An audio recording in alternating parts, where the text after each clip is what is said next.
Okay, let's stop there. Dr. Kendrick might have been mistaken about the time of death. Now, he says early April.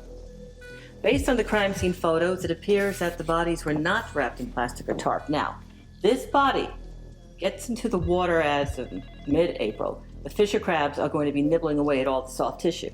So it's most likely early May. I think so. Now, frankly, I'm surprised.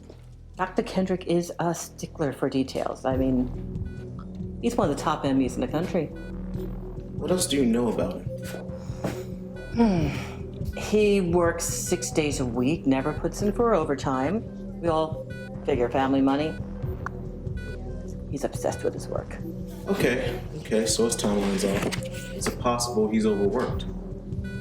Maybe. I discovered an omission he neglected to mention in his report.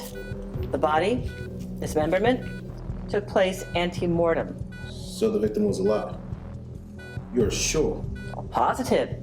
Cutting into live tissue always leaves a vital reaction that is markedly different than cutting into dead tissue. And you're sure there's no way another ME could have gotten this wrong or mistaken the two? No.